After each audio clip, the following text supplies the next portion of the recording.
Shavua Tov, a gute Woche, and welcome to our program.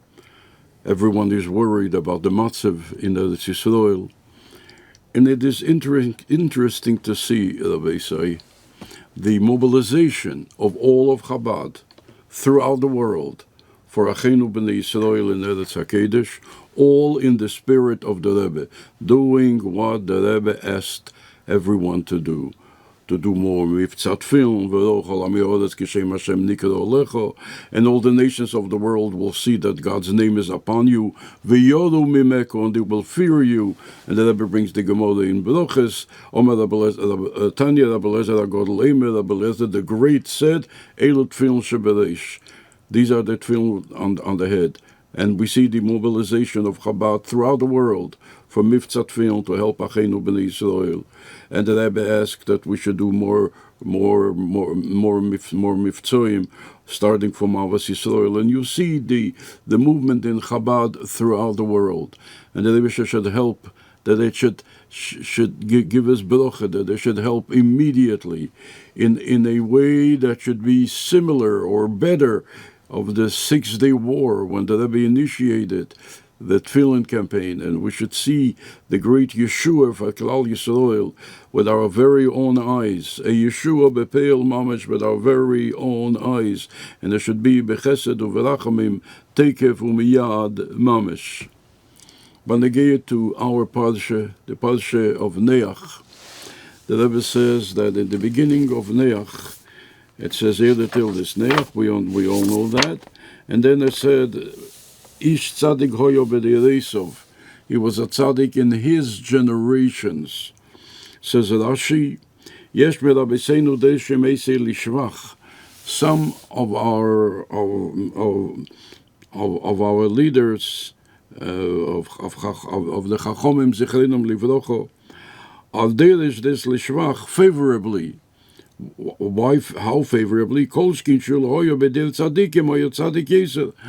Even if he was in a difficult generation, not of tzaddikim, nevertheless he was a tzaddik, especially if he would have been in a generation of tzaddikim, he would have been even better. And then Rashi says, and there are those who are derish lignai unfavorably. And they are saying, what does b'dereisov mean in his generation? In his generation he was a tzaddik because they were all the shoyim. But if he would be in the generation of Avraham, he wouldn't be counted as anything. That's the Rashi. Comes the Rebbe, and he says we have to understand. Some of our sages are derish neach lishvach favorably, and the Rebbe says you can understand that because there's a word here b'dereisov in this generation. That word arguably is superfluous. What is the pasuk telling us? It could have said Eile tel this neach is tzaddik tomim hoyo. He was a tzaddik tomim. Why the word b'dereisov? So therefore, we have to explain why the word b'dereisov is there. So we explain it, Yazdeshem Eisel Lishvach. And the Rebbe's question is, if you can be derish lishvach, why are you derish lignai? If you can interpret it favorably for Neach, why are you interpreting it unfavorably? And the Rebbe is teaching us here how to think. You talk about a Jew, whatever his name is, Neach or Avraham or Yitzchak or Yankev or any name. And there are two ways of judging him. So if you can judge this Jew favorably, why judge him unfavorably? You have an option to judge him favorably. Now you're going to say, this is a Jew that there's nothing favorable about him. So first of all, there is no such a Jew. But here you see, Yesh Merabiseinu Dei Shemei Shelishvach. They are sages who are interpreting this verse favorably. So why are you interpreting it unfavorably? If you have a chance to say a good word on a Jew and to say something positive, why go for the negative? And it's a very, very logical and strong question that Rebbe asks. And as mentioned, The Rebbe asked, you want to answer the word b'dereisov, so you answered it. Moreover, the Rebbe says, you are going to judge Neach not favorably.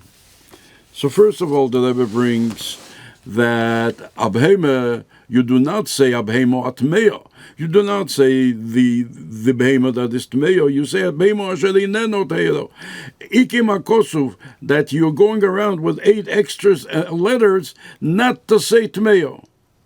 And now you are judging Neach unfavorably. How do you do that? Again, it's the same question, made this question even stronger. That's the question the Rebbe asks. How, if you have a possibility of saying something nice about somebody, something positive, why are you saying something negative? That is the Rebbe's question. We will return to that in a moment. But first, our customary story.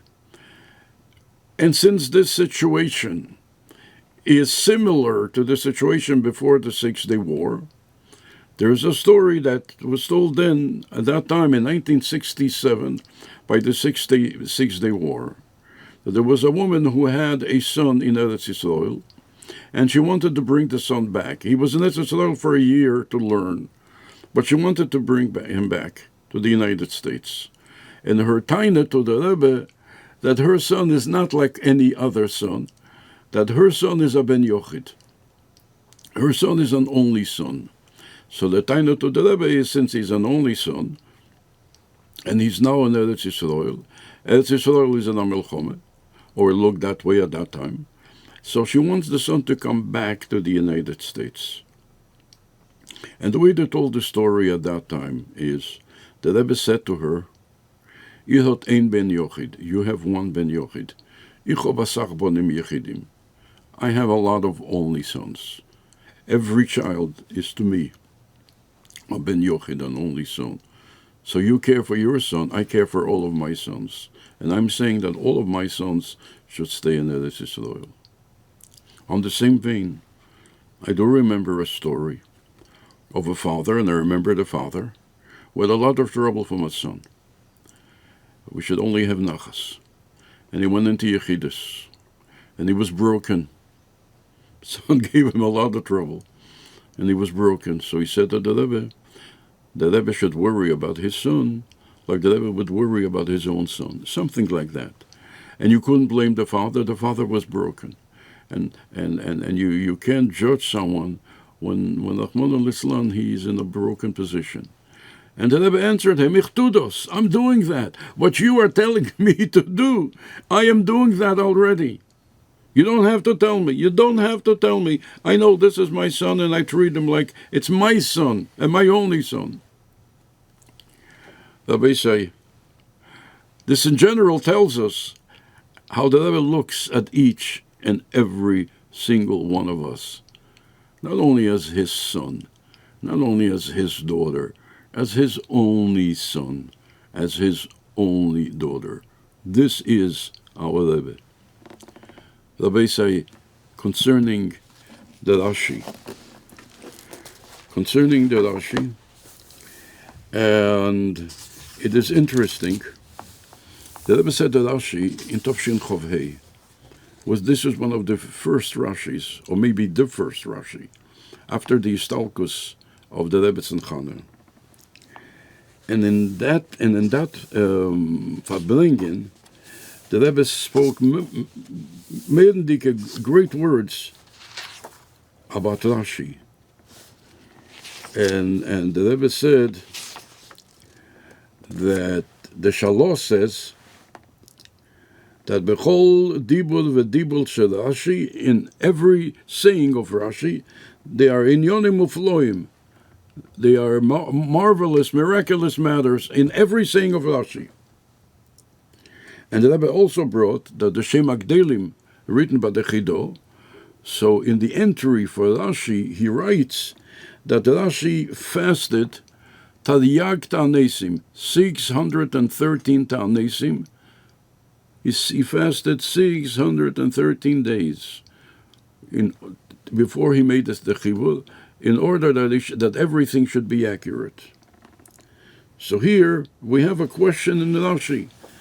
Rashi brings, now you're going to say, it's a medrash. Yes, but for Pshutom Shal Ksuvim, it would be enough if Rashi would say, B'dereisov, in his generation, and even in his generations, he was a tzaddik. Especially in a generation of tzaddikim, he would be even greater. And that would satisfy the question of why the word, the seemingly extra word, B'dereisov. So the Rebbe answers, first of all, the kasha itself, the Rebbe teaches us how to think. The answer, Rabbi say, is lahafle. The Rebbe says that in every word of Rashi there is inyonim nifloim. Rabbi say in every explanation of the Rebbe there are inyonim nifloim, marvelous, wondrous explanations to each one. The Rebbe says that Rashi had to put the extra explanation, Yesh Deshem Lignai. Why? Here says, this is what the Rebbe says, vintage Rebbe. Because everything that we find, it's not just a story. Teile is not just a story. Teile is a hero, as the Rebbe said so many times. It's not a history book, it's not a story book. Every word in Teile is a hero. There's a hero from Neach. The Rebbe brings that. The Rebbe says it in Teile Eir. Be'el HaTevo. Go into the Tevo. That's what the Rebbe said to Neach. The esoteric pshat is that it's so every single Jew. Go into the words. Go into the words when you daven, not just to daven the words. I'm just saying what it says, what the Rebbe says, and I'll say it inside. Und der chassidische Sedre von der Woche, es darf sein, that Be'el HaTevo. Allein gehen in die Tevo, sei Teilo ve'at Filo. To go into the words of Torah and Tefillah. Go into the words. Don't only say the words, go into the words. Und durch dem wird man sich von dem Mayim Azedenim dem Mea Mabel. And through this, while you're going into the words of the Torah and Tefillah, then you rescue yourself from the Mayim Azedenim, from the stormy waters of the Mabel that's around you, that of all the daigas, of all the worries, of Panosa, etc. That's what the Alter Rebbe says. Now, says the Rebbe, if this is the pshat, and where do we learn Be'el HaTeva? Where does it say by Neach? Comes a Jew who is a tzaddik, and says,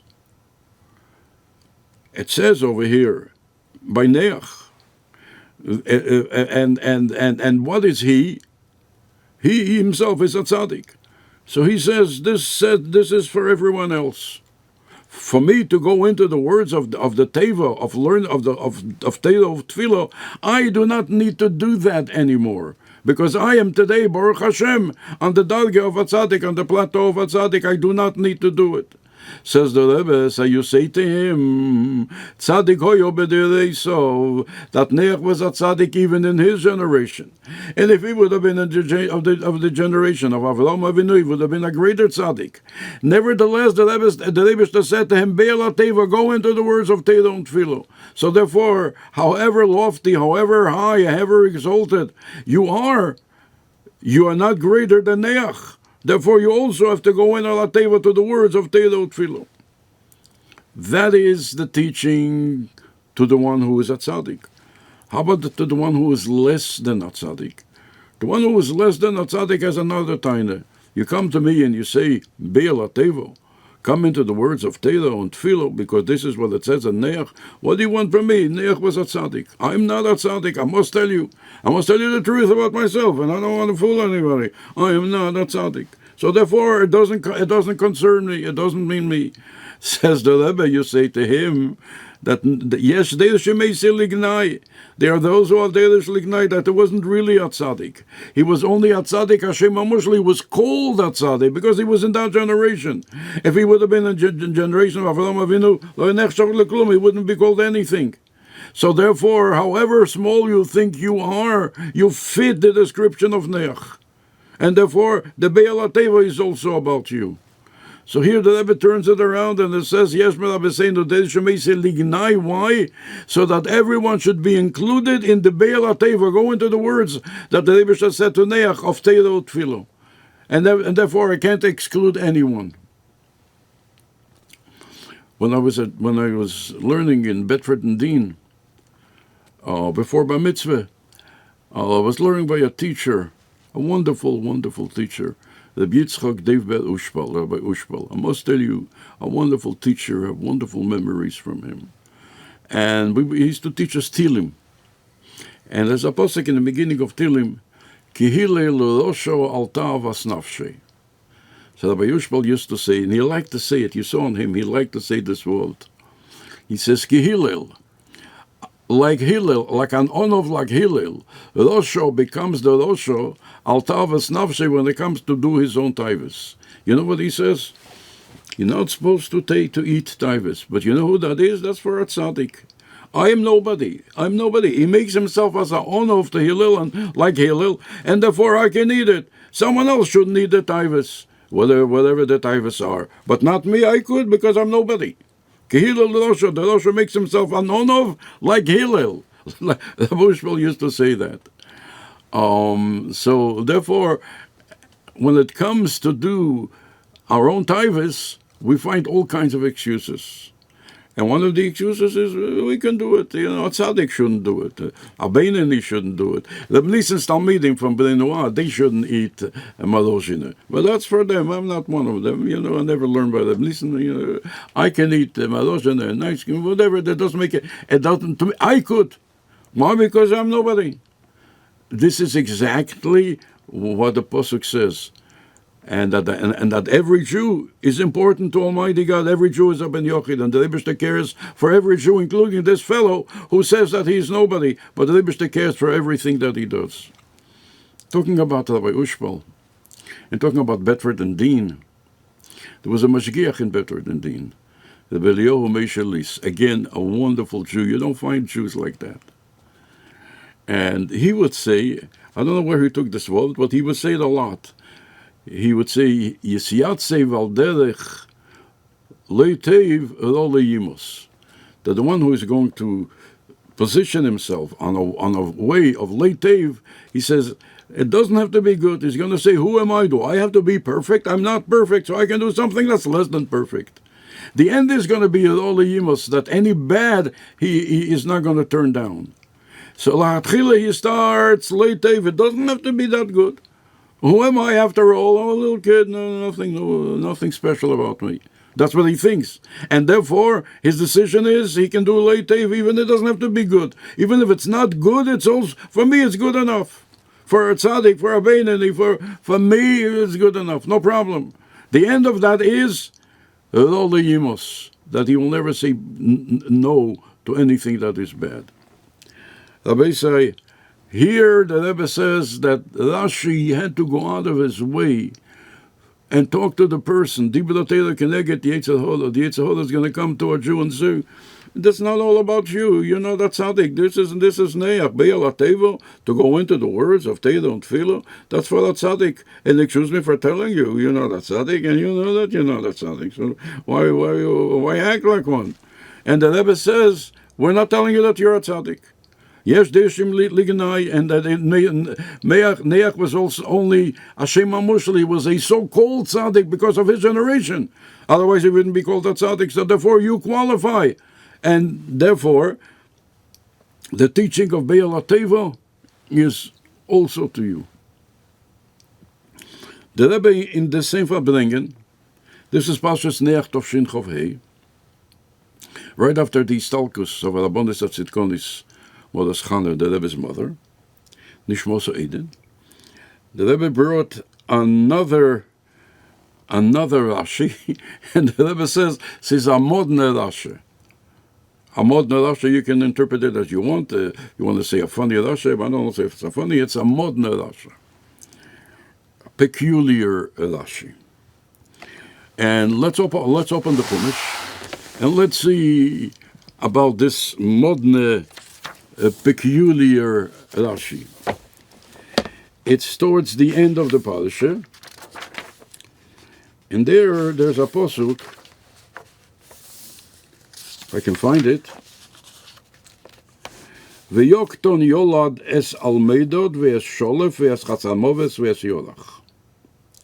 Before that, it's the son of Evel, Evel had two sons. One was Peleg and one was Yokton. And Rashi makes an entry on the word Yokton. Shehoyonov umaktin atzmi. Why was he called Yokton? Yokton comes from the word koton. Koton means small. He made himself small. He was a very, very humble man. And genuinely, not because of the Yetzer Hara, he genuinely made himself small, that he's a simple person. This is why he had 13 children. So Yoktan was special. He was also the son of Evel, Shem and Evel. Now, then on Chatzal Moves, there's an entry al Shem Mekemi on the place of on the name of his place, and then it says Divrei Agoda. This is Divrei Agoda. Now we have to understand, and the Rebbe taught us how to learn Rashi. When Rashi says Divrei Agoda, he gives you a reference. But Rashi doesn't give you a reference every time. And the Rebbe says, when he said before, Yesh mi Rabbeinu, it's a Gemara, it's a Medrash, he didn't say Divrei Agoda. Here he says Divrei Agoda. Because there is an underlying question here. The name of the child that Yoktan had was Chatzal Moves. Chatzal Moves is not complimentary. Moves is death. Chatzal means a chotzer, a yard of death. How does Yoktan, who was a special person, the son of Evel, how does he name his son Chatzal Moves? It's not a favorable name. And Rashi is troubled by that. So therefore, if you are troubled by that as well, you're in good company, the company of Rashi. So Rashi says, Al Shem Mekemi, that it's not that Yoktan wanted to give him the name. Yoktan didn't give him the name. The name Yoktan wouldn't give him such a name. However, he lived in a place that's called Chatzal Moves, so he got the name Chatzal Moves. Now, the Rebbe takes this apart, and the Rebbe says also that is not understood. Why is the place called Chatzal Moves? Moves is death. You would name a place that this is the yard, the courtyard of death. How do you do that? So the Rebbe brings again that the Gemara says, why was it called Chatzal Moves? Shehem Eichelim Kirishim Velevshim Klei Papayel. Kirishim means simple food. They were wealthy people. However, they did not live a wealthy lifestyle. They ate very simple food, and they dressed in very simple garments. Umetzapim lemisa bechol yom, because they were thinking of death every single day. In other words, they were making the calculation that they're only human and one day they're going to die, and they don't know when that day can come. It can come today. So therefore, every day they were preparing for death. So they ate very simply. They dressed very simply. They were preparing for death. They were very good, refined people, although they were wealthy people. So therefore, there is something about it. And Shem Mekemi was Chatzal Moves. There was a reason, and the reason is a favorable one, because they were always thinking that you don't live forever, and the day is going to come, and it can come any day, it can be today, and therefore they were preparing, and they never ate. They ate very, very simply, they dressed very simply. And then the Rebbe says, they did exactly the opposite of what's happening in our generation. B'medino zu, in this country. Because in this country, we chase levushim yikolim. Everybody likes to wear very, very nice and good and fancy and expensive and fancy garment. Not only that, You want levushim, you call him. Also the klebais, the furniture, and everything in the house should be nice and fancy. And then the Rebbe says, and they bring up Befehle Shalaya from Chassidus, because in Chassidus it says that the house is more important is more expensive than the levushim. So he says, if he spends so much money on his levushim, then it definitely has to spend even more money on the house. So the house should look very spiffy, very fancy, with very fancy furniture. Now, but he doesn't have any money. So he goes to the bank and he borrows money. Says the Rebbe, even if he borrows on iske, on heter iske, but nevertheless he pays interest for the money that he doesn't have. And there's an expression someplace, somehow, that you spend money that you don't have to buy things that you don't need, to impress people that you don't know. The Rebbe doesn't say it here, but the expression I think he used once. When it comes to tzedakah, he says, I don't have. And the Rebbe says, and I don't blame him, he doesn't have. Yitaka doesn't have. Because the little bit of money that he had, he took from the bank and he spent it to beautify his house. So he doesn't have any money. He doesn't have any money for tzedakah. For tzedakah, he doesn't have. I, for one, nemt the kishuti abayis. The Rebbe said, he uses the word I, Aleph Yud. You're going to ask a question, where does it take money to get fancy furniture? The answer is that he took from the bank, but now he doesn't have any more money. And that is not Chaya Elam. It's not the life of eternity. Why? Because it's only based on one thing. The Rebbe says that the Shechene, the neighbor, she has a very fancy house. So how can she have a fancier house than me? So therefore, I have to go and borrow money in the bank and pay interest so I can get furniture. So I should live up to what my neighbor has. But then the Rebbe says, and this is not forever. Why? Because the neighbor will then look into my house, and she will see that my house now has fancy furniture, and she doesn't want my house, to be as fancy as hers, so she's going to go out, and she's going to get fancier furniture. When she goes out and she gets fancier furniture, then I am going to get fancier furniture than her. So this is going to be a problem forever. That's what the Rebbe said in this. And why is that important? So here comes Rashi, and he says, you know who this fellow's name was? Chatzal Movis. He copied a page from that community, that you don't live forever, and you don't need it, and you then never know when the last day can come. It can be today. And they were always preparing for that day. So they lived very simply. They ate very simple food, and they dressed in very simple garments, because they were always thinking of that day. And this is why Rashi says it's Divrei Agoda. You want to know where I got this from? I got a Divrei Agoda. Divrei Agoda, it says, is Mesheches Libi Shel Odom. This pulls at the heart of the person. In other words, this is something that you can understand more with your heart. You can understand it emotionally more than intellectually. Your heart will be pulled to this, that we don't live forever, and there's going to be a day of reckoning, and then there's no need to live fancy and to dress fancy and to have... This is all part of what the Rebbe says concerning this Rashi. So the Rebbe should help them. All the Yidden should have everything that they need. Here the Rebbe goes out to say there's a posuk Shamanto Ovisa Kosiso, that one that becomes wealthy can kick. Nevertheless, they were afraid of that. The people in Chatzal Movis were afraid of that, although they had the wealth.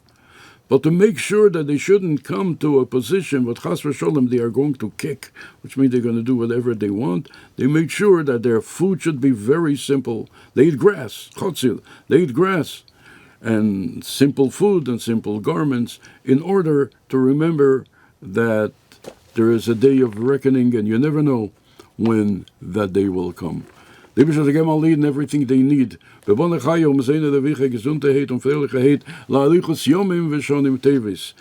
last generation of Golus and the first generation of Mashiach, of Geulah, and we should see with our very, very own eyes, the Geula HaAmitis VeHashlema coming our way.